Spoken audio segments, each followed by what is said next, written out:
right, welcome back.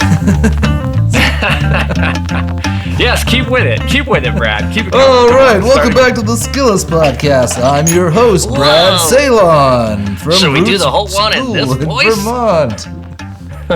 I'm the other guy from the place with the tropicalness. I like that. Let's keep it. Yeah, no, definitely. Yeah. What are we talking about this week, Bradley? Welcome back to the Skillist podcast, where we talk about things we know nothing about. Today we talk about very little. talking about the Flint Knapping, the making of stone tools by precisely smacking them. Very targeted violence. Yeah, which is a funny topic in that, in terms of what there is to know about it, we both know very little, but in terms of what most people know about it, we both know quite a bit. Yeah, that's why you can never be very good at flint knapping. No matter how good you get, you're never good. Yeah. I mean, have you It's seen the same with tracking. Lithics? It's the same as tracking, right? No matter how good you get, you're never good. Really? Have you That's seen the that same dude thing. Stenek on Face Crack? No, I don't watch anybody. I don't there's watch a dude- anybody flint knap. Who's making like square edge Danish axes and shit he's good. He's good at flint knapping. There's That people dude who are is really a wizard. good. That's why I don't watch people, because they're so much Yeah. better than me. It's painful. Yeah. Like, There's some real wizards out there. But why do I have to have a life? Right. Yeah, sure. If I didn't have a mean, life, I could be really good flint napper. I mean, I don't know those guys. That was not supposed to be a cut on those guys, but My biggest thing for people is learn when you're in your late teens or early 20s, when you have no responsibility and you can spend exactly. amazing Just amounts sit of there time just doing it. and break rocks. No end. That's it. Isn't that what we're talking about? How you teach it? That's it. Start when you're in your 20s and don't stop breaking rocks. That's it. Episode Right. done. Yeah. Pull the curtain down. Drop it. All right. So how have you been, man? Cue that snazzy, jazzy music that you end with or begin with every time to cut us off. How come we don't get like an ending scene? You don't give us end music, you know? We need the bookended we can music. work on it, buddy. Oh, what? Yeah. How was that? You got that from freemusic.com? Is that? Oh my God. we got it from spiceupyourpodcast.com. That's where we got that music totally. from. You know how long what I were had you to asking look through me? royalty-free music to find that? So anyway, I think one of the first questions about napping is like, why bother in terms of... Why do it? Yeah, you know, there's like a couple of big obvious reasons, which is like, all right, survival without a knife, or... preserving your knife blade by using Right. a different tool for jobs you can do with a different tool. But I think most people who really get deeply into it, I don't think it's through the survival lens. I think it's... Because it's freaking cool. That's the only Right. reason why you do it. Yeah, exactly. Because you get it in your mind that you either want to do projects with all stone tools, you want to kill an animal with a stone point, or you wanna just make decide that flint necklaces. knapping is dope and you just want to make cool shit out of rock. Yeah. Yep. Yeah. There's a lot of different reasons. Hobbyist style. Right. Yeah. I mean, nobody's going out there saying, hey, look at my track looking ability. But they're, hey, look at my arrowhead. Right? It's a little different. So is that why I did it? I think I did it originally because I wanted to be good at all the survival skills. And then I was like, whoa, that's cool. Why was that? Why did I get so into it? I mean, It's kind of weird. I think arrowheads Especially the are way it cool. was taught when I first learned it. It was taught from like more. It was just taught from the theoretical. There was no actual hands-on when I first learned it, right? Because that's how that was done, and that's how I did it for so many years, like teaching it. You know, just did the theoretical part, and then I grew a brain at this last class, and I realized it's only a couple hours. You know, you're trying to distill like so many hours of experience into a few hours, and I was like, oh, have them break some rocks, give them the bare basics of the rules, like the dumbest down version of the rules you could possibly come up with, and give them the rocks, and then talk about the theory. Because I think you really need both. You can't really learn it you can't learn it in 2 hours where you could go home and replicate it without being explained in some depth all of the rules and theory behind it and like the physics behind it and how the physics actually work. Like I don't, you know what I mean? You'd be so limited if somebody was like below the center line on a well-prepared platform, you know, like less than 90 degree edge. Theory, you could do that, but you got to go a little further than that to kind of understand it, I think. Unless you're teaching like a simple flake tool, you know, you pass out rocks and you say, okay, this is exactly, you want to look for a spot like this, knock a flake off, here's how you do that. Now here's how you take a pressure flake and turn that edge into a saw or a scraper. You know, but that still entails like, the below center line part and exactly what a 90 degree edge is and how to work, you know, like a little bit. Because very quickly, if you don't, you see what I mean? You got to get into some of the theory, but you definitely need to hand people rocks. Because if you're teaching a large group of people, let's say you're teaching a group of 10 people, not even a large group, realistically, one of those people might do it. You know, like I think most of the time, maybe if it's like even like a full weekend class, I would teach full weekend classes with like 7 to 10 people, and there'd be like 2 people who ended up really flint knapping. Everybody else like understood enough to make a simple flake for the rest of their lives and always understood that. But like to really be into making beautiful stuff, like turning out nice products, that's pretty rare in individual. Yeah, I mean, it takes a certain kind of geek to be just caught by the bug. Damn rule followers. Yeah. Exactly. You got to be a rule follower. How did I end up getting into flint knapping if you have to be a rule follower? Well, because it's not a human rule. It's the rule is the rock. The rock sets the rules.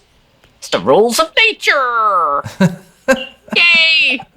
This is how I get my nature connection. It's by communing with the rocks and listening to their voice as they scream out in pain when I slap them on the edge really hard. Yeah. Is this politically correct enough talk? Are we going to have to edit that out too? I don't give a shit. But yeah, I think, you know, part of beyond just thinking it was cool and being into the idea of making an arrowhead, the game of getting a good flake to come off and the sound that it makes when you get that connection and the feeling in your hands, that alone drew me deeper into it. You know, it's satisfying. It's like throwing a tomahawk and having it land perfectly with that thunk. Your brain's like, dopamine. Yeah, I think for me it was like this weird combination of like understanding enough the theory in my intellectually and then really wanting to make cool stuff. Right. You know? Like, but then I'm trying to think about what kept me doing it, because it's pretty easy to get discouraged with it. You know, you could spend a number of hours and still turn out total crap. Right. I mean, I think or you make something that's cool and then you try to use it and the edge dulls in a second and then you're like, well, that sucks. Yeah. A couple pursuits have driven me forward. You know, making arrowheads that were good enough to shoot at animals was a big one. And then starting to approach all stone tool projects, you know, brought me back into it, and going to see Callahan and getting kind of more of a sense of how to use stone tools for projects got me into it again, and then really putting them to use and being impressed by how effective they actually can be if you know what you're doing and you're using good material. I think all of this, you know, skills of survival, it was for every single one is like I wanted to be able to do it, like, and actually put it to the test and actually use it. And so that's always kind of in the background of all my learnings. But I think with the flint knapping, it was like wanting to be good at the skill. It's like wanting to be able to control the way the rock flakes. You know, like actually be able to do the whole thing. It wasn't necessarily just like, I want to make an arrowhead. Like that's kind of a foregone conclusion. Like I want to make an arrowhead and a knife and a scraper and a, you know, et cetera, et cetera, et cetera. But really it was, and I think that's that 1 out of 10 people who are students, or is the person who just is like it kind of just lights something in your brain, and then you're like, oh wow, I want to be able to like do that whole process and kind of like understand it. Because we were talking about this in the episode about stone, our first episode, and like the whole intuitive thing versus like, you know, rule following. And I understand here we're talking about Flint Knapping has these hard rules or like process following, right? So it's like you can learn, you know, you can learn it explicitly, learn the rules, do it exactly like this, hold it just like that, swing just like this with a tool just this size, right? But like you're not really a Flint Knapper until it becomes intuitive, you know? Like you can't, there's a difference between breaking off that flake and like being able to take a flake off right in this spot at exactly this size, at exactly this stage in reduction, so that I can give myself X number of tools, so that I can, you know, like retouch this edge a number of times so that it works for what it's like. It, you know, you have to get to the intuitive part before you're able to really Flint Knap. Yeah. You know? I mean, I love that about it. I think about it in terms of how Stone Age people grew up with it. And so you witnessed it from birth and you were doing it as a small child. And then your skills progressed in this natural way. And some people probably got to a point where they could retouch edges and make them sharp again. They could make basic flake tools, but they never really pursued making really big or nice projectile points. And then some people geeked out and were the nappers for the community. Yeah, so I mean, anybody who spends a good amount of time in the woods knows how to sharpen a knife. Right. But there's only a certain number of people who know how to make really good knives. Right. Or for modern people, I equate it to math. Like everybody can add and subtract, but not everybody uses advanced mathematics on a daily basis. For some people, it's very useful to know that. Really? Are you sure? Not for me. You're going to tell me what I know and know how to do? Why? I've seen you count to 10. I know you can count to 10. Dude. How am I going to get out of homeschooling my son if you're out there putting rumors about my knowledge about basic mathematics here? Well, you clearly know at least... It's a good thing my wife probably does not want to watch any of these episodes. Right. So... Yeah, I mean, intuitive geometry is a huge part of Flint Knapping. Yeah, right. That's what it is. That's Edge what it is. angle estimation and strike angle estimation. Yeah, it's pretty annoying to watch somebody who's super good and they're like, oh, I'm going to hit it over here and with this tool and hold it like this and pow, and you're like, oh, yes, I feel it. I can feel it. Let me do that. I can do that. Shit. That did not work out at all. That's shit. Right. Oh, I was thinking about that whole intuitive part too. I think that's why it's like, no matter how good you get, there's always bad days. Right. You know, you can't like put, you know, if you, even though there's a bad day bow making, like you still make it thick in this spot and thin at that spot and gradually thinner all in between, and it's going to turn out fine, even on a bad day. Right. But Flint Knapping, it's all over in a matter of one swing. Right. Yeah, warm-up piece is key. It's true. Then you can tell those bad days before you hit the thing you really care about. You know, the problem with me is that like Flint Knapping is like my really, really ineffective therapy. So even my good days end up being bad days when I spend too much time Flint Knapping. Right. Man, you're not biting on any of my bad jokes here, Brad. It's killing me.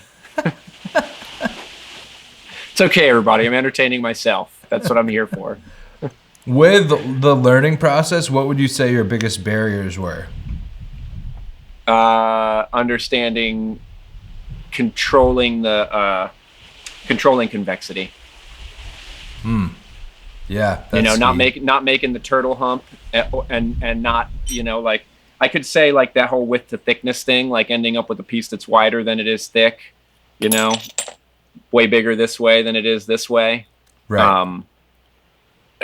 But you know, there's a lot to that. But to me, it's all like controlling the convexity, like what kind of convexity do I want and when do I want it to be that, you know, like all that super dork level stuff. Right. Or should I say it like this? Because this is a super dork way of saying this. At first, for me, it was all, do I have the tools and materials? And not really knowing what good tools and materials were. And then a huge turning point for me was when I lived in Oregon or in Washington, and we drove to Oregon and filled the back of a Ford Stratus with 500 pounds of obsidian and drove it back over Mount Hood to Seattle. And then I had 500 pounds of obsidian. And that was the first time that I started to make progress, was when I had what seemed to be infinite rock to break. Well, to me, like I'm not necessarily an advocate of learning how to flint knap on bottle bottoms as your first experience. That was like when I first learned it and then dabbled in it and then actually got more dirt time with the pressure flaking on bottle bottoms.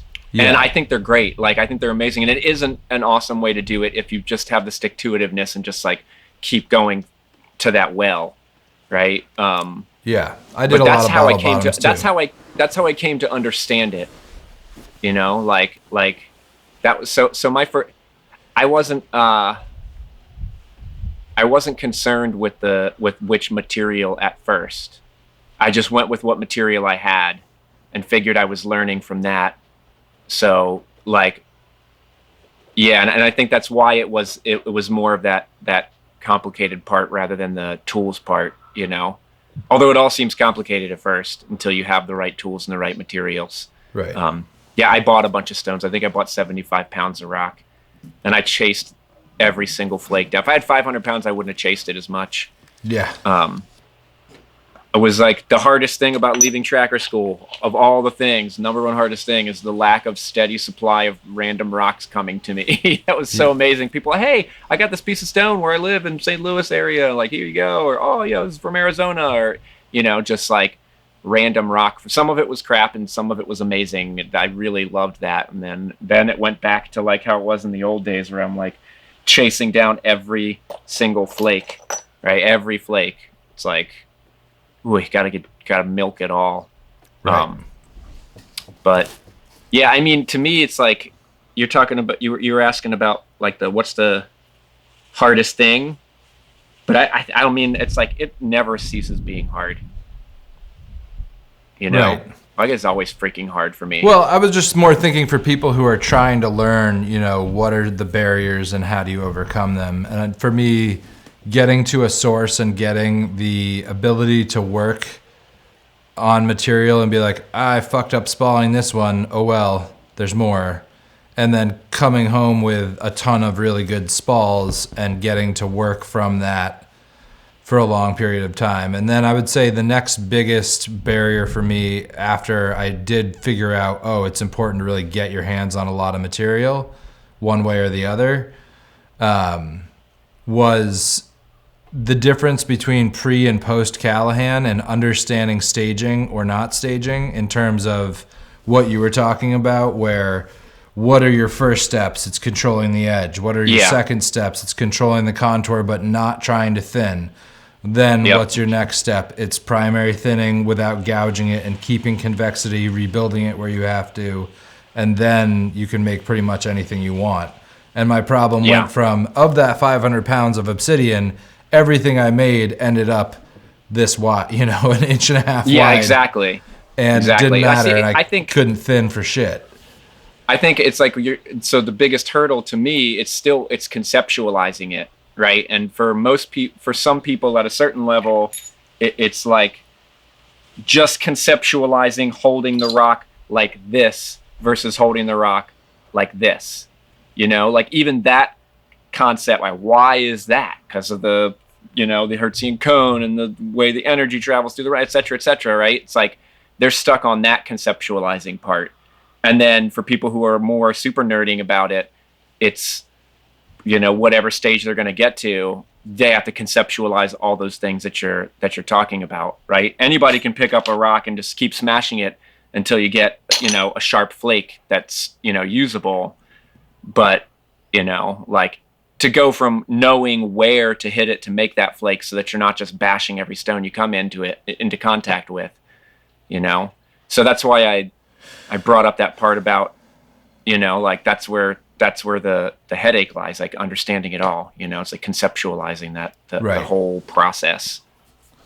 And not having good rock. That's a big barrier for a lot of people. Right. That's why Callahan was more of the school of obsidian, that he could work other stuff. But there's other people who work really rugged stone.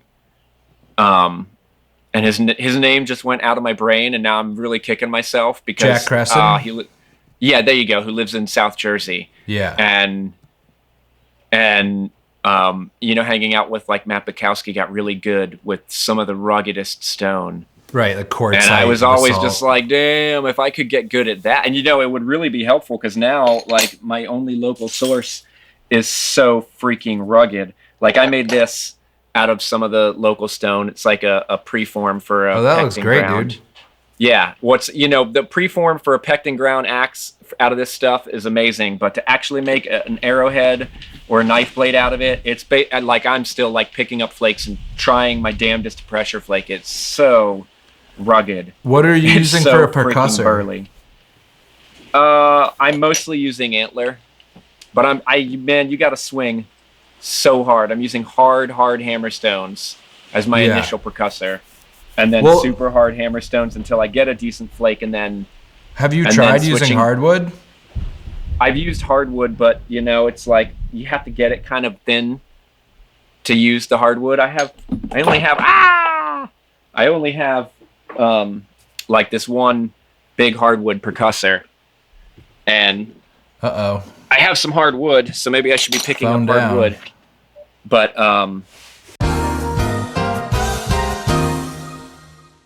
Word. So yeah, I need to make some more different percussion tools out of the hardwood to really start to mess with it. But yeah, you have to get it so thin before the hardwood even makes a dent in it. This stuff is so freaking hard, dude. It hurts. Yeah. It hurts. It's great. I'm super stoked to have a material. It hurts your leg. Having a huge leg pad that's got fur on one side. Or a piece of carpet. You can fold up that's padded. Yeah, carpet. Something padded. Or makes a big difference. Piece of foam, like a piece of some kind of foam underneath that sucker. Right. That's not very primitive, but there's plenty of plastic foam in the world, so. Right. Yeah, I'm super glad to have tools, it. I got to get to it soon before it gets grown over. Speaking of like material acquisition, we were finding it because of after the hurricane, there was like the whole area was all super eroded and like it just made a huge rubble field, and you could tell kind of where the better stone is. So I've like gone up the hill and looked for more of the better stone, but then you get to where it wasn't all eroded and it's just dirt, and you can't tell from looking at the outside of the rock whether it's good or not. And it's like maybe 10% of the rock there is of knappable quality. 'Cause we're uplifted, so everything's folded and like just full of inclusions. Right. So yeah, I got to hurry up and gather within the next couple of years before it becomes too grown in to really see the good stuff. Right. I've developed over the years, I started with copper boppers because that's what the people who were teaching me were using. And then as I elevated my skills and found different teachers, it became, sacrilege to use copper boppers. And now I kind of still hold that prejudice where I'm like, that shit's stupid. Where are you going to find one of those in the woods? Yeah. Fully prejudiced against those freaking phallic copper clackers. I like my phallic shaped tools to be natural. Okay? I'm stopping. You're welcome. Yeah, no. Hell no for copper percussors. Yeah, I'm a hater. I still use copper, flaking tools though. Still suck. That's at least in the archaeological record in some places. That's what I keep saying to everybody too. That's what I say too. Which record is that, Brad? Which archaeological record is that? Huh? It was definitely used around the Great Lakes. Thank you for saving me there. Now I know what to say. According to my close friend, it was definitely used around the Great Lakes. And then it was definitely used towards the end of the lithic period in, Denmark. I know where that they were in making those in those Arizona insane and New daggers and Mexico. shit. In Arizona and New Mexico, there was like obvious copper sitting on the surface. You know, Right. before European descendants came and scooped that all up and started digging. So yeah, I was sitting on the Yeah. surface. You know, they use that, right? So Right. anyway, And yeah, I would that's good. You say gave me that was another a go-to. well, that was another big one for me with going to Callahan, was getting away from the plastic, like Delrin with the set screw. Why are you hating on the flakers same and thing that I've been making- using for 25 years, bro? What you talk about? Yeah. You don't like my plasti stick? Yeah. Thank you, Bill And, Kaiser. and learning to make my own out of wood and just buy cold rolled copper, which, you know, you buy 2 sticks of it and you're good for your whole life. And then pounding the tips and not like everyone where I learned was always just filing their tips to a point and no one was hammering them. Yep. And learning to hammer the tip to a point and then just I learned set that it one into pretty a piece early of on. wood. And I learned that one pretty early on, which is why I still have the. You know what? I'm literally, it's 25 years in, and I'm literally, it's the smallest nub. You can't even see it on the camera. It's such a tiny nub. That's like the original. That's the original freaking piece of copper that came with Oh, it. man. So I haven't bought copper in a while. There's a whole lot of copper wire, like near any telephone pole, because, you know, poles were replaced about 8 years ago now, 7 years ago. And so like the grounding wires, and not all wires are created the same. I finally found a good one. There was one out of the like 7 to 10 that I gathered, that's like much harder. Because you definitely don't want wire. It's so soft, you know, even like those thicker gauge wires. But I did come across one that was pretty good, and I hit that one pretty hard. So yeah, now I'm making a lot of these wood sticks with my copper piece that's in there, rather than using old reliable here. And I've also started getting into doing the antler more. I kind of go through phases with it. I just got a pile of obsidian sent to me for the first time in a while, so I've been hitting up the antler pressure flaker a lot more now that I have some more material to work on. Because, you know, when you see your pile dwindle more and more and more, it's like, I'm going to pick up the copper now because I want this to turn out really nice. yeah. So what do you do for sources by you? word. You don't got anything good by you. You have nothing but ruggedness by you, right? For For stones? stones. Yeah, I mean, there's some sources up in northern Vermont, and then there's like, it's pretty crappy chert, and then there's dude, yeah, your connection's really bad. You're still breaking up pretty hard. I can't really see Pretty your crappy. picture, and I can't really hear you. You know what happened is the internet went out, and I went from, I don't know what's up. It was with fine the before it Wi-Fi. fell. It's There- weird. It's like that's I'm good. not catching the Wi-Fi as well. Yeah, I was catching the Wi-Fi before it fell, but okay, now it finally went back onto it. yeah. Anyway, so you were talking about your sources. Yeah, right? so You're saying crappy chert. yeah, there's some crappy chert in northern Vermont, and then there's some rhyolite, but there's nothing really incredible around here. And if you look at the archaeological record, people were trading, you know, using canoes from 1,000 miles away to get good material in the area. And they Yes. were doing things like grinding slate into arrowheads, which if you're stuck doing that, that means Pretty you don't burly. have good sources of material. It's pretty burly. Yeah. And then Really, now, because around- of the English, there's all the ballast flint on, near Boston. That's a pretty amazing source. But Yeah, that's we have not some- natural. We have some ballast flint here. I had a couple friends were like arguing with me pretty vehemently that it was native, but I don't see it being native. You only find it like in Frederickstead and in Christiansted around the beaches.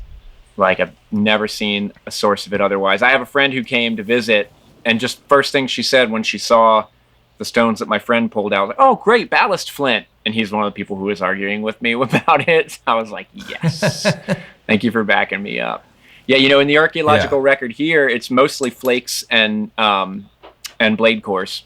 It's pretty much all you find. I think people were just using so much bone with the, people were using bone, but also I think people were eating a ton of shellfish and crabs here. So you didn't necessarily need something super stabby. And, so like bone for everything else, manatee bones, seal bones, dolphin, whale bones. Right. And you can make some pretty amazing choppers out of conch shell. Yeah, and so there's then there's the ceremonial the ceremonial and religious stonework from here. Tons of pecking and grinding, and I believe that they're my personal. A lot of the theories that I've heard from archaeologists that I've talked with, who are like published archaeologists and all that, well known, don't seem to have much of an understanding of flint knapping as a process, which makes sense since there's not a treasure trove of these things that you find throughout the Caribbean. Tons of blade cores and tons of flake tools. So anyway, the theory was like that I heard repeatedly was a piece of cordage with sand in there and like grinding it down to cut and make your triangular zemi or your effigy piece. But when I see those triangular, this is soapstone. I was just messing around with my friends and I made it. But this would be like a simple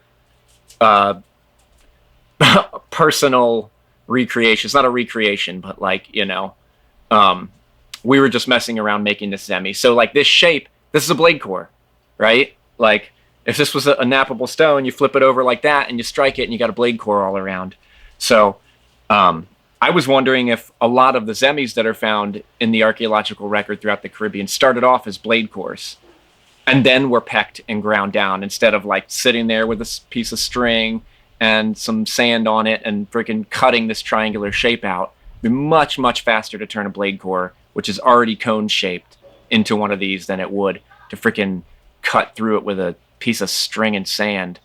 Well, it seems like too it would wear. And then the string especially down like the really collars, fast. especially like the collars. They had these big stone rings. They call them collars because they thought people wore it around, the neck and shoulder, right? Like, there's a lot of different theories. I know the Taino people that I know who talked about it said that like it was usually carried. But anyway, they're round donut shaped. I mean, I'm not thinking of like a donut, like a big fat donut, like a belt. They look like a stone belt, and they're very ornate. And then I've seen, they're clearly knapped out, right? They clearly had to be knapped out, right? That's how you would do that. And then pecked and ground, heavily pecked and ground.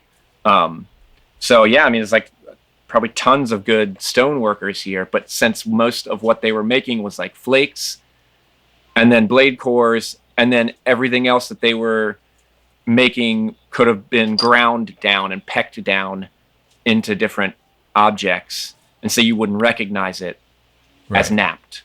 Once it gets past a certain stage, it's going to be ground, and you're going to erase all evidence of that. Right. So that's my personal take on the theory of the stonework here. There's probably a lot of really great knappers around here back in the day, but they just weren't making arrowheads. Right. Which makes sense because it's some rugged ass stone here. Right. And I think that pecking and grinding is like a pretty decent way to get into this, is that for all those that other 9 students that aren't picking up the bug and like haven't conceptualized past that make a flake stage, It's interesting. Pecking and grinding, people are always excited about the idea of it. And then we haven't done an axe class in a long time, but when I did it, my main function was just telling people they had to keep going. Be like, yeah, so you put water and sand on a rock and you take your rock and you grind it back and forth. Don't look at it till you've counted to 100 and then repeat that for 3 days. Like 3 10-hour days. Yeah, but then there's slate, and then there's like making like field expedient quick tools, right? Like you have your big chunk of rhyolite that you got in your neck of the woods, and you make that flake and you use it until it's dull, and then you're not going to use it necessarily for woodworking, but then like grinding that edge down so that you have like an edge for cutting vegetables or cutting into flesh, you know. That's how I taught it. I've never had the gall to try to teach people pecked and ground axes before, because I thought of the exact same thing. Like, what, I'm just going to tell them to keep hitting it? Yeah, listen, you're just cheerleading. You've done about 15,000 strikes, and then come back to me and tell me what to do next. Right, yeah. No, and I'm probably going to tell you another 15,000 strikes, but don't count them, because you're going to get tired of counting them. Yeah. No, but I always did it like as a combination. I think slate tools too. You know, that's a fun one to add into it. Yeah. Go back to your piece of slate and grind that sharp. Then come back and do another 15,000 pecks on that thing. Right. Yeah. I will say, learning from people. Go ahead. I think pecking and grinding in general is underestimated in its value, and then I think also just learning to grind all materials. You know, when we're doing an all stone tools bow drill kit, grinding the tips of the bow drill is way faster than carving it with any of the materials we have around here. Grinding the notch in, like finding a stone that has a long, thin edge, and just grinding the whole. That could be faster than your knife. What's that? That could be faster than your knife in a lot of cases. Right, or if you're doing all stone tools and you only have little shitty flakes, and you're trying to score in a notch, it's way faster to grind it in. And just in general, you know, I think it gets underutilized if you are in the all stone tools world. It was always taught to me as like a 40-hour project for like a small axe, and then after learning from somebody who had made 20 of them, it reduced it down to about 8 hours. However, I'm also an experienced flint knapper at that point. Right. And just knowing, okay, like there's that little chip in there, and if I hit this at exactly this angle, I'm going to make more chips like that. Right. And like following those chips and knowing how to follow those chips and like knowing your angles to keep from destroying it. I mean, I get pretty aggressive. A lot of times, you know, people watch me doing it and they're like, I can't believe you're swinging that hard near the tip of that thing. But, you know, if you're an experienced knapper and you know all of those rules really well, if you intuitively know the stone on that level, it definitely makes the pecking and grinding go way more pleasantly. What will break it and what won't. And then I think the other thing is, over the years, you just keep an eye out when you're around good sources for pieces that are mostly done from weathering, from natural weathering, and you find something. I have a celt that I maybe put 3 hours of grinding into after finding it perfectly shaped already. You know, all it needed was the bit ground into it and the edges where it touches the wood pecked. And that thing, you know, it's crazy Sarah to think found it on a beach. That it's entirely possible that somebody already made it into a tool and then somehow it ended up on the beach. It's possible. Made into your tool. I mean, there's no way of knowing. I mean, it basically came shaped like this. This is a hammerstone. Yeah. But it came shaped perfectly. You know, as good as you could want. Ready to grind on. Right. What? You're not biting, and I'm probably appreciative for it. It's okay. It's okay. Yeah. So. Let's see. You know, it's funny. I love Flint Knapping, and we're supposed to be talking about like the learning process. I don't want to say I hate teaching it. It's so freaking hard to teach. Although I was doing like a weekend-long Flint Knapping class. I had one of the first ones I did. I had somebody sitting right next to me, and it was a 4-day class, and like the whole time, it's like, dude, you should break your rock, because he would just be sitting there looking at it, or watching somebody else, or kind of talking a little, but not talking a ton. And then by the 4th day, he started breaking the rocks, and he was so good. I was like, oh my God, how did you get so good? He's like, well, I just was watching you really closely because he was sitting right next to me. And then I had somebody else sitting right next to me at another class, and he He never got past stage 1.5. He never got past stage 0.5. Constantly, like, stop. Why are you hitting it there? I don't know. Like, can you formulate a plan? Well, how do I formulate a plan? Like, okay, is it above or below the center line? Well, okay. No, what's the center line? Okay, well, the center line is the halfway point. Is it above or below the halfway point? Like, okay. Oh, what's above? Like, then don't hit it there. I said that to him like 60 times that whole weekend. Yeah. The hardest part for me with painful. With teaching is that I just want to nap. I'm like, all right, everybody, now leave me the fuck alone so I can work on this point.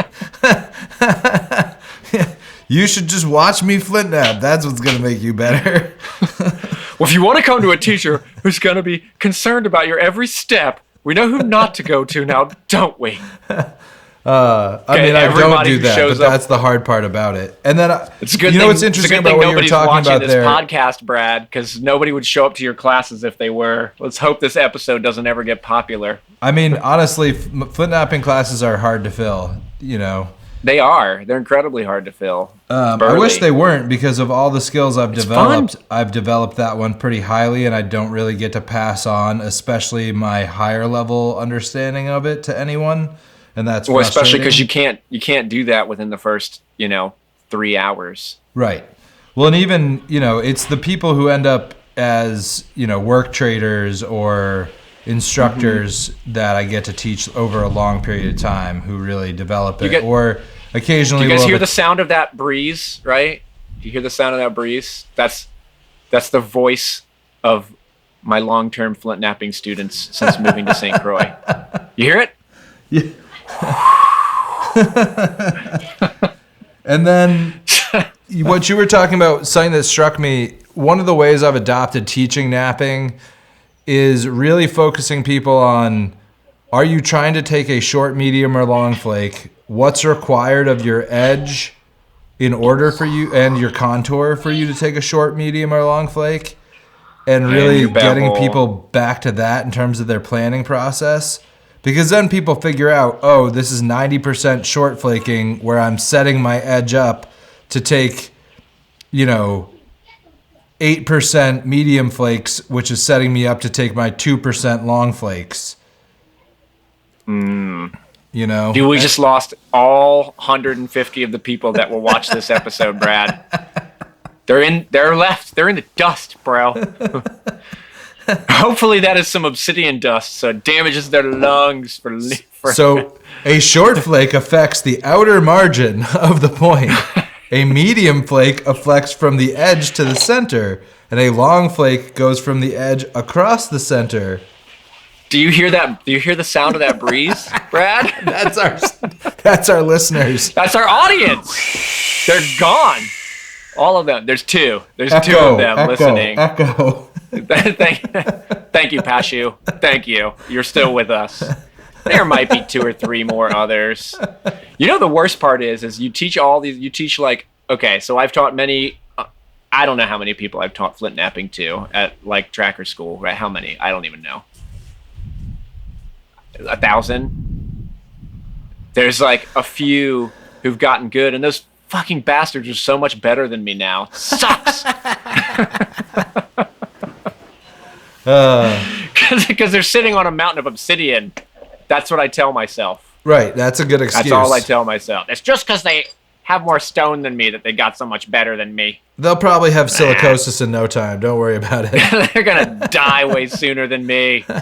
And I get to drink coconuts. Yeah. Yeah, I knew a kid who was a valedictorian of his high school, and he was super precise and very, very meticulous. And you taught him Flint Knapping, and now he lives in the dirt. I showed him a couple of things, and he had watched some videos. Being. He came in with these huge bifaces that were paper thin with perfect flaking, and I hated you. I hate you, mister. Get the fuck away from me. Was he like, it's Flint Knapping, whatever. He's just like, I just stare at it and I think really, really hard.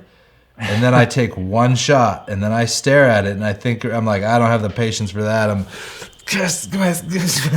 You will be an arrowhead. You will be my ineffective therapy method.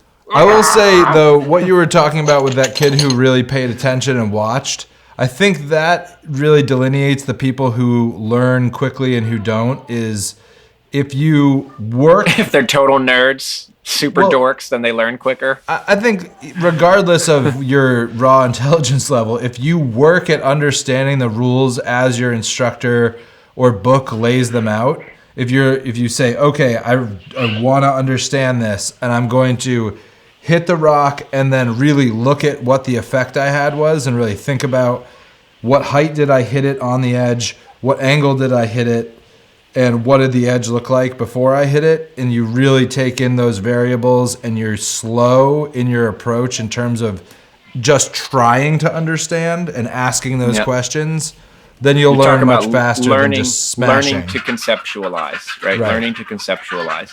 Most important thing. When you first sit down, before anything else you do, pick it up, look at it. What can you make out of it? Make that, right? Don't make the other thing. Make like what you can make out of it, right?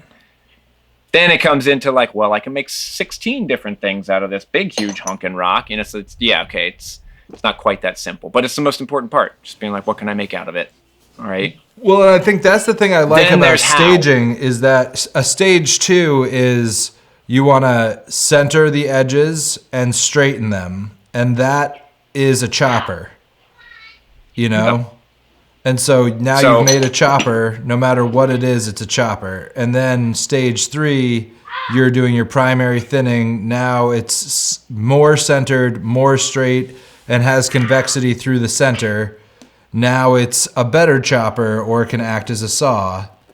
We fully left them all in the dust now. No, they should be. They know these things. No, this is the part to pay attention to. It's true. So yeah, there's the conceptualizing part, right? But then you got to remember that this is really important when it's still rough and rugged and raw and like only good for rough hacking. This is just as important as this is. Right. Right? This finished stage is no more important than this like rugged stage. Because you can't get to this finished stage without this rugged stage. It has to pass through that part first. Right. Yet another thing to conceptualize. More theory. Intuitive, right? Intuitive. How does something grow? It doesn't just like flower, right? A seed, boom, a flower doesn't pop out, right? It comes to its next stage in its lifespan, and then its next stage, and its next stage, and its next, you know? Yeah. So it's like... What do you think we got about really like, deep right there? Did you like that? One of my primary... We're trying to recapture our lost audience. It was a beautiful analogy, and I'll cry thinking about its beauty later. You just lost the 2 girls who watch our podcast, Brad. There aren't 2 Actually, girls who watch I might this have podcast. done that by taking assumptions about being my sexist view of what girls do and do not like. They don't like this podcast. They do not like this podcast at all. They're sick of it. They're begging for us to have one of our wives on. You know it's happening, Brad. They can't wait. Whose wife will be first? We should make our wives have one. Napping with people who are better than you, I would say, is a good start. It's the only way to get better. Yeah. That's one of my key rules for tracking is track with people who are better than you. Okay, no, it's not the only way to get better. It's the only way to like ascend to another level. You can get better at your level. Right. But I don't think you'll ever just keep getting better, you know, get raised to another level. And right? I think, to where you're like making eccentrics or you're like, you know, right. Making a freaking huge donut that you can then peck into like a belt, you know, there's levels. There's levels to this once game. You've read or heard the basic rules a few times, after that, I think what you were talking about with that guy sitting next to you is watching. You know, getting over someone's shoulder or sitting right next to them and just watching. Intuitive. Really, really focused watching is how the skills learn best. Engaging your mirror neurons. Sure. That's what it is. But that's how I gained a lot of skill was really once you have done enough of it to know what to look for and you have questions, instead of asking them of the person verbally, just watch them napping. Did you guys see the real master napper in the background for a second there? Was that your son? He's a real master napper. Maybe. Unless he ends up hating all things associated with his father. You have a few years before that. He never stopped making fun of me. Ah, with stupid dad jokes. And then I would say one of the other things that was helpful for me was getting lots of different inputs in terms of watching many different people and taking all the different approaches and developing my own approach. And not trying I always to got really excited about watching someone's skills. I always got excited about watching some random holding position or some, and you usually aren't going to get that from the same person unless they're super knowledgeable. Right. Like I learned a shitload from Eddie Stardinator, but I don't nap points like his. Exactly. He did those super thin style points. And which I still use some of those thinning techniques that he talked about, which I didn't hear from anybody else. Right. Which was basically like holding the point more vertically. And that's all it really was. And the staging was the same. So it's definitely, somebody said at one point when I was learning this, about like, that's the advantage of the modern napper is like all the different styles that you can study from, as opposed to just the one style to study from. Right. Because some people just couldn't have conceived of a square axe napped. Maybe they could. Maybe I'm underestimating that, but it's not. You don't see them all over the world. Right. So that trihedral napping from the Pacific ads makers, that shit's crazy. Napping on Papua 3 New planes. Guinea. Yeah. Purposely tri-facing some stones. Yeah. Alime. Yeah, no, that's awesome. Definitely a place I would love to go. It's probably tops on my list. Can't think of anywhere else. Did I turn a blind eye to severe domestic abuse to go there? Unfortunately. Oh man. Brutal. Whoa, should we steer back out of that subject too? See, I'm sticking my toes into controversial waters throughout this whole episode, people. Brad's gonna have an interesting time editing. Oh my god. I don't my edit students anything. hear this guy. I'll edit where you dropped your phone. And I'm sitting there like never happened. Never happened, folks. Yeah. You're walking the edge. The fine edge. Am I? Oh, we are getting so deep, bro. We're getting so deep.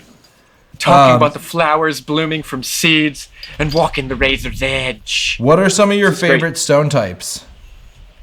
Wow. Yeah, one of my favorite things to do is to collect materials. Like one of my favorite skills is gathering.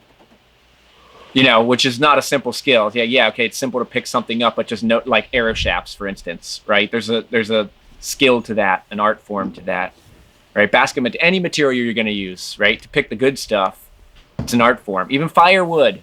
You know how many people would have a more pleasant time in the woods if they developed their skill of picking good firewood?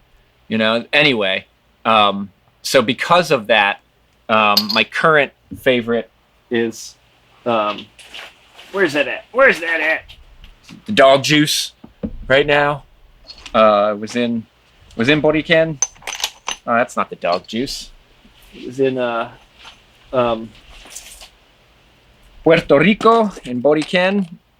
And I'm not finding it. Where's the juice at? And this friend of mine turned me on to this source. And it's not like, the greatest stuff. It takes really well to cooking. We cooked some of it, and it went from like this grainy, funky mess to like this really pretty glassy stuff. Anyway, we were gathering, and we're like, for a while, we're looking around, and we're like, man, what's that smell? I think this is some of the juice. What's that smell? Like, I don't know, 15 minutes of like picking through this riverbank, and then finally we realized there was a couple of dead bloated dogs in this little large creek. Or like it was like 2 or 3 pools right there, and for the first little bit we're like, well, we're upstream from it, so we're good. And then we realized when we went around the bend, like, oh, we're downstream of this thing. So anyway, it was a fun time collecting, and we called it the dog juice. That's our name for this stuff, and it will forever be the dog juice. Gnarly. So right now, the dog juice is my favorite stone. I've kind of have gravitated more and more towards the rugged stones, partly because that's what I have, and partly because when you take, I mean, you can see it is like glassy-ish, you know, it's chert-like. It's not like glassy, but you know, it's not like dull and grainy. But stuff that's like this that can get really sharp, that's super hard, I kind of tend towards that because I'm using it for hunting, and I can use a thin little flake for the arrowhead. Because that's what I'm looking for. I'm looking for that thing to penetrate. Yeah, and I mean, I love obsidian. It's so much fun to work, but like, you basically are only using it on meat and vegetable products. So, like for hunting, it's like I'm an obsidian hater. I hate on obsidian. It's not that I hate it. It's not that I hate it, but it's like it doesn't last. I hate it just because of Game of Thrones. What? Is that because you hate it because wait, do you hate it because you didn't like the ending of Game of Thrones? That you so loved the whole series so much because of all that fantasy boob showing, all the fantasy booty.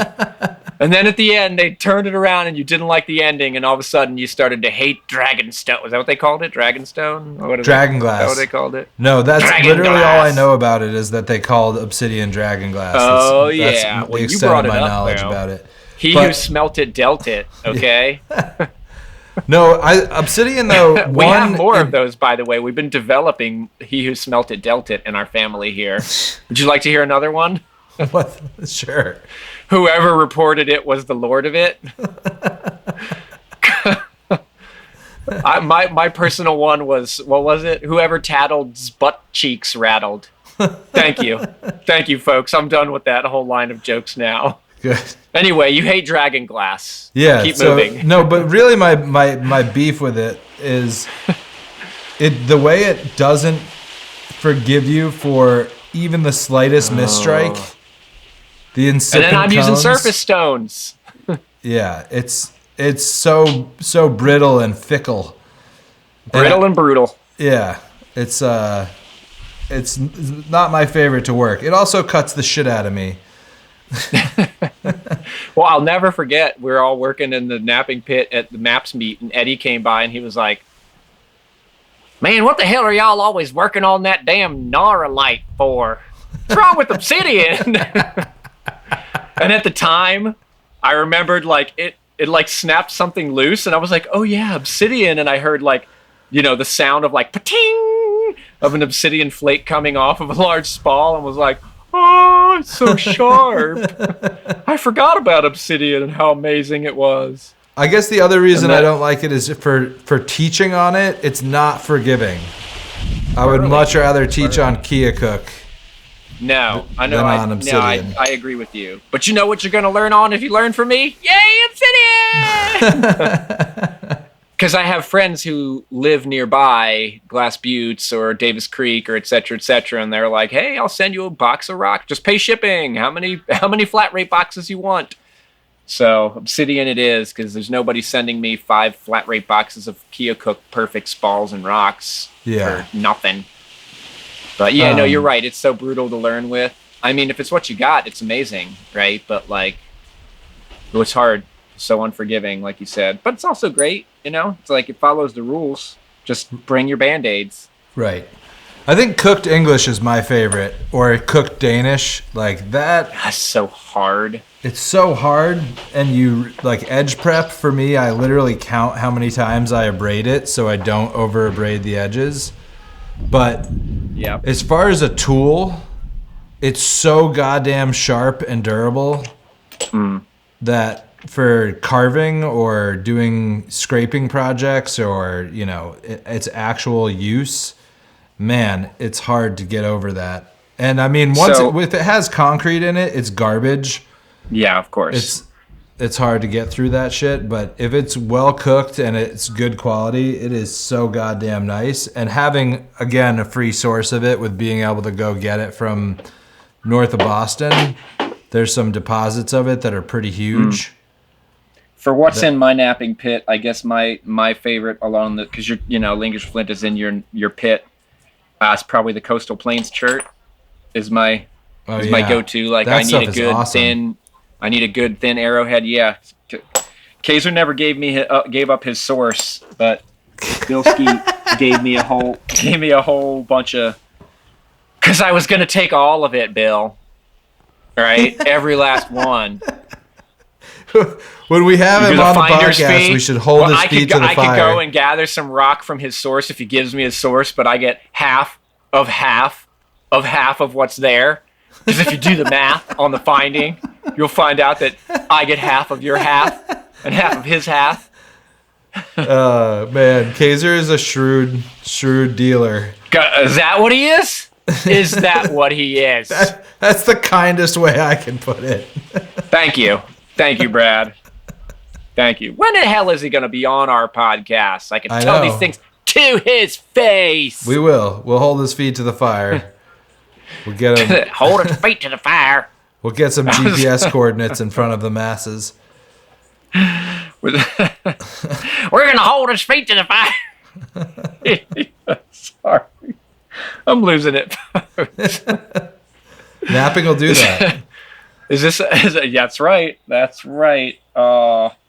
Yeah. Why do it's funny. I do tend to like gravitate towards the rugged stuff in my napping pit. It was like, so what's my other favorite oh man, because I do love my local stone. I love it because you can make.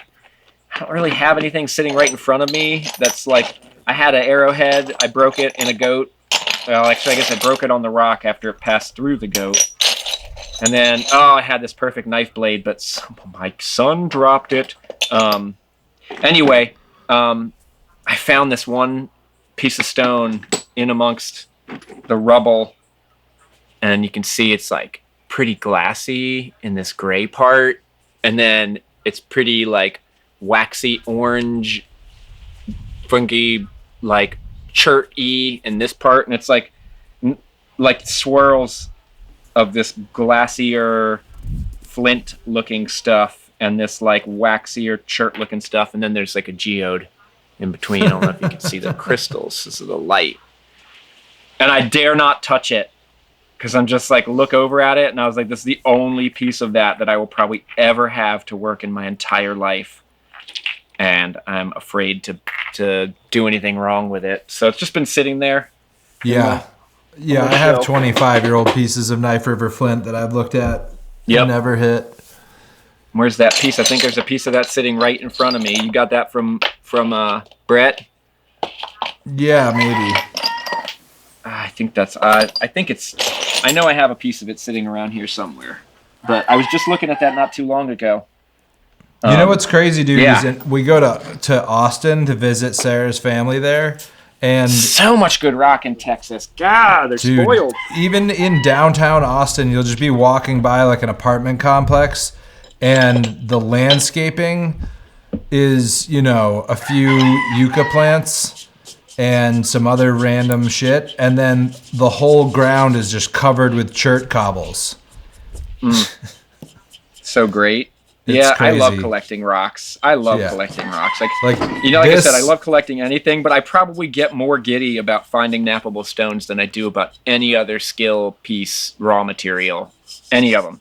This chert is found on the street in Austin.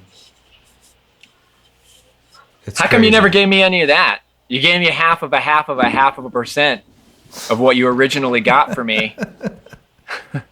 Is that what happened? I'll give you as much of this stuff on St. Croix as you want, bro. Actually, you can't. That's not true. You can't have it. Maybe next time I'm in Austin, I'll ship you some from there. There we go. Because I'm not going to ship it to my house and then ship it to your house. All right. Oh, man. Any other things we need to wrap on about as far as napping round one? This is kind of our second talk about stone tools, but this is really the first deep dive into napping. I would say if you're a beginner learner, I would say learn with hammerstones and antlers. There's going to be a lot of people disagree with that who are flint nappers, because the copper simplifies the rules, right? Takes away a lot of the variable of the edge thinness and the overall thinness of the piece, right? It's like one less thing to think about. When to use stone, when to use antler, when to use bone. So I understand why a lot of people like to use the copper to learn from, right? It just takes away that variable so you can understand the core of the theory behind it. But then when I switched to stones and antlers, God, it was a long freaking period of sucking in there until I finally was like, oh, now's the time for stone. Okay, now's the time for antler. Like, oh, okay, that kind of, I remember you were complaining to me one time about using too much antler on my obsidian, and you're like, You're supposed to match the elasticity. Doesn't work like that. But I've learned through the years, Brad, that you're not always right. And so I was like, fuck that dude. Not listening to him. So I found where the antler works, right? Anyway, if you start with the antler and the bone, the antler and the stone, you're going to not have to relearn it in those times when you don't have that copper bopper. Yeah, I agree with that. Copper boppers are lame. I'll go ahead and say it. I won't say that the people who use them are lame, but I will, But you will allow that to float in the air. I'll cast aspersions. I'll make hints that might be the case. Cast aspersions. He who smelt it dealt it. Yeah, exactly. So to break down hammerstones and antlers, my understanding, and you could argue with this, first of all, a good hammerstone for most material, excluding super hard stuff, would be a hard sandstone. Reasonable. And then I'm napping while you're talking, by the way. If you're using a hard sandstone hammerstone, then you're using it. I predominantly use it for either for short flaking, for short or maybe medium flaking, and then more predominantly later in the game with obsidian. And then with antler, I'm using that more for medium to long flaking, and using it more often and more heavily with cherts and flints than I am with obsidian. Is that kind of your tendency? Reasonable. I guess so. I find I always work in a series, and I always work with the. I don't always, but I usually work with this. Okay, I always work with the staging unless it's a flake. That's already usable size almost, or thickness. I would say maybe that's my general tendency, but I go piece by piece and flake by flake. I'll find myself at odd times, like picking up that piece of antler, like odd, later in the game or middle stages, picking up that piece of stone. I'm a little bit more fluid with it than that. I would say I probably use more antler on obsidian than you would ever dream of, and I probably use like more sandstone on chert than you would deem appropriate. I mean, I still use it on those things. But otherwise, I follow those same rules. Right. But I just find myself where I'm like, I'm in this stage, and like a good example is like I'm still thinning, for instance, and I have a big, huge lump that I want to get rid of. Then yeah, but instead of taking it in one big fat, hammerstone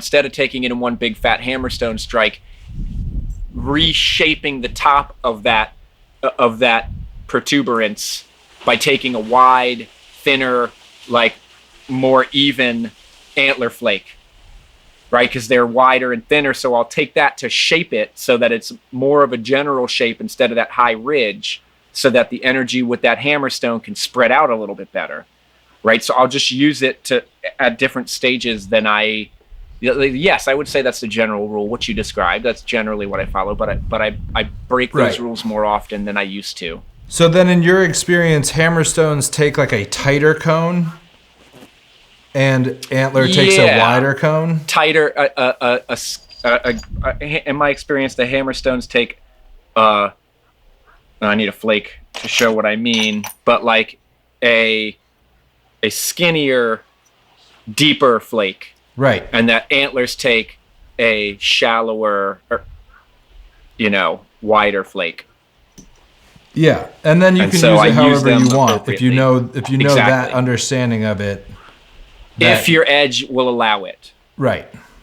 Because you need that thinner edge for the antler and the wood. Right. You can't have that big honking edge on it. Right. God, we're losing all of them except for those two. Those two. They're That's getting okay. a lot out of it, those two. Damn right. They've heard all of my jokes. All of them. So I once had a student who I had taught, on and off a little bit over a long period of time. And he was like, okay. And then he took a bunch of mushrooms and he napped a Clovis point. I'll be right back. So we're going to finish with that. Is that psychedelics are the key. Yay! Happy? Yay, Santa Claus, come to my house. So that's the rule. That's the final rule. It's how people There you figured out go. Flint Knapping. It's how, You don't like that? That's how you don't like that? Yeah, exactly. It was amazing. You don't though. like my Philly Golden teacher? Exactly. It was obsidian. It was double fluted. It was Was it Cubensis? Was that? yeah, it was a Cubensis. It was a Cubensis point. Okay, anyway, moving on, ladies and gentlemen. Thanks for listening, everybody. Like Yeah, and so subscribe. logistics for the two people who are still here. We're coming out every week with podcasts. If you haven't noticed, we're open to hearing ideas for topics. We've got a bunch in the hopper, but Or people. We're going to have guests on. It'll happen. yeah. I And the promise. next podcast will be in person, the two of us. Oh, will it? Oh, that's Yeah. right. Is that more or less dad joke action? I'm hoping for more. It'll be more. Let's cross my fingers. yeah, Golly. it'll be more ridiculous. Anyway, I'm crossing all my person. appendages that it gets sillier. Please get sillier. Anyway, thanks for listening, everybody. Until next time. Like and subscribe. Keep doing the do. Peace out.